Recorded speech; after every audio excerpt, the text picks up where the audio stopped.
వర్గాల సమస్యల పరిష్కారం కోసం మనం పోరాటం చేయాలి.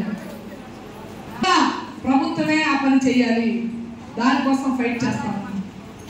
అంతేకాదు చట్టబద్ధమైనటువంటి సౌకర్యాలు కావాలి, పిఎఫ్ కావాలి, ఈఎస్ఐ కావాలి, రిటైర్మెంట్ అయితే పెన్షన్ కావాలి, గ్రాట్యుటీతో పాటు వీటన్నిటిని కూడా మనం రాబోయే కార్మికుల యొక్క హక్కుల్ని కావాల్సే పని చేస్తాం. గ్రాట్యుటీ చట్టమైన, కనీస వేతన చట్టమైన, సెలవులైనా, మెటర్నిటీ లీవ్ అయినా ఇవన్నీ కూడా చట్టాలు. ఆ చట్టాన్ని మాకు అమలు చేయమని అడుగుతా ఉన్నాం. ఈరోజు మనలాగా స్కీముల్లో పనిచేసే వాళ్ళు, అనాథరైజ్ గా ఉన్నటువంటి వాళ్ళు మాకు ఈ చట్టాలు అమలు చేయమని అడగడానికి ఉండదు. ఈరోజు కనీస వేతనం అడుగుతున్నాం అంటే ఎలా అడుగుతున్నాం? కార్మికుల్ని అడిగేటటువంటి హక్కు లేకుండా 44 కార్మిక చట్టాలని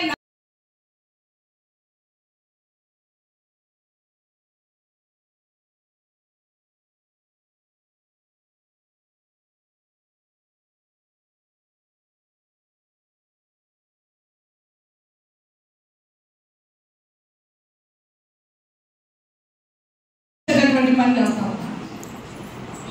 యాజమాన్యానికి కట్టు బానిసలుగా కార్మికుల్ని మార్చేటటువంటి పని ఈరోజు కేంద్రంలో ఉన్నటువంటి మోడీ ప్రభుత్వం చేస్తా ఉంది. కనీస వేతనాలను తగ్గించే పని చేస్తా ఉంది. పెరుగుతున్న ధరలకు అనుగుణంగా వేతనాలు పెంచేటటువంటి పని చేయడం లేదు.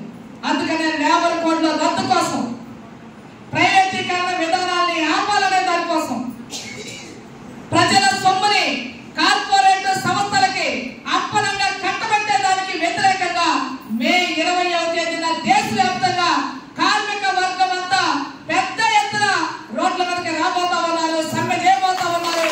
ఆ సమ్మెలో ఆశా వర్కర్లందరూ కూడా పాల్గొని జయప్రదం చేయాలని పిలుపునిస్తా ఉన్నారు. ఆశా వర్కర్లని పర్మనెంట్ చేయాలి, కనీస వేతనాలు ఇవ్వాలి, ఉద్యోగ భద్రత కల్పించాలి.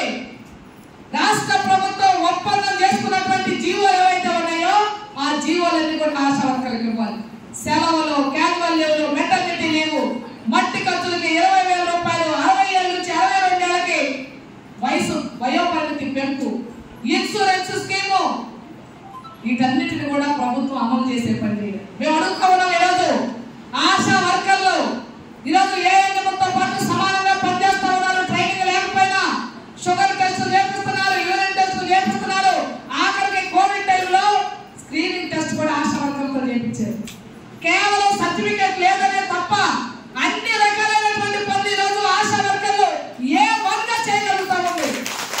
అందుకని మేము ప్రభుత్వం అడుగుతా ఉన్నాం, ఆశా వర్కర్లందరికీ దశల వారీగా ట్రైనింగ్ ఇచ్చి వాళ్ళందరికీ కూడా ఏఎన్ఎం సర్టిఫికెట్లు ఇవ్వాలి. ఇప్పటికే ఏఎన్ఎం ట్రైనింగ్ అయినటువంటి వాళ్ళకి పర్మనెంట్ పోస్టుల భర్తీ సందర్భంగా వెయిటేజ్ ఇచ్చి ఆ పోస్టులకు వాళ్ళు ప్రాధాన్యత కల్పించాలని మనం అడుగుతా ఉన్నాం.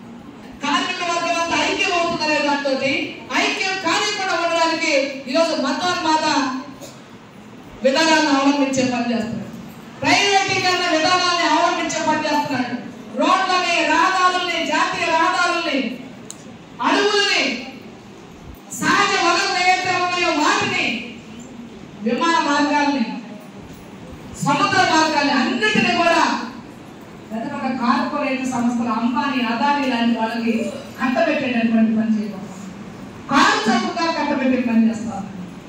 ఆఖరికి అక్కడ కరెంటు ఫ్రీగా ఇచ్చి అన్ని ఫ్రీగా ఇవ్వడంతో పాటు కార్మిక చట్టాలు ఆ కంపెనీల్లో అమలు కాకుండా చేయడానికి ఆ యజమాని ఎన్ని గంటలు పనిచేస్తే అన్ని గంటలు పని చేసుకోవడానికి, ఏమైనా ప్రమాదం జరిగితే పట్టించుకోకుండా ఉండడానికి, కనీస వేతనాలు ఇవ్వకుండా ఉండడానికి ఒక్క మాటలో చెప్పాలనంటే యజమానులకి కట్టు బానిసలుగా కార్మికులను మార్చేదాని కోసమే ఈరోజు కేంద్రంలో ఉన్నటువంటి మోడీ లేబర్ చట్టాన్ని మార్చి లేబర్ కోడ్లు తీసుకొచ్చారు. లేబర్ కోడ్ అంటే సమ్మె చేసే హక్కు ఉండదు, యూనియన్ పెట్టుకునే హక్కు ఉండదు, ధర్నా చేసే హక్కు ఉండదు. ఒక్క మాటలో చెప్పాలంటే నాకు ఈ కష్టం వచ్చింది, ఈ కష్టం నుంచి మమ్మల్ని బయటకి నోరు తెలిసి అడిగేటటువంటి రైట్ లేకుండా చేస్తాం. ఈ రోజు అంబేద్కర్ జయంతి. ఈరోజు కేంద్రంలో ఢిల్లీలో ఉన్నటువంటి మోడీ గారు, రాష్ట్రాల్లో ఉన్నటువంటి అనేక మంది ముఖ్యమంత్రులు, పెద్ద ఎమ్మెల్యేలు, మంత్రులు అందరూ కూడా అంబేద్కర్ విగ్రహాలకి పూలమాలలు వేసే పని చేస్తున్నారు. అంబేద్కర్ విగ్రహాలు, పెద్ద విగ్రహాలు కడుతున్నారు, పూలమాలలు వేస్తున్నారు. కానీ వారి ఆశయాలు, లౌకిక రాజ్యాంగం ఏదైతే ఉందో, భారత రాజ్యాంగం ఏదైతే ఉందో, ప్రజలందరికీ సమాన హక్కులు కల్పించేటటువంటి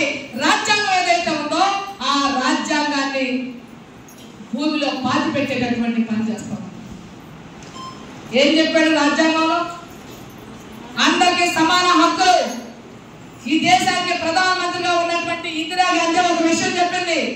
ఆమె భర్త చనిపోయిన తర్వాత గుడిలోకి వెళ్తుంటే పూజారి రానివ్వలేదంట.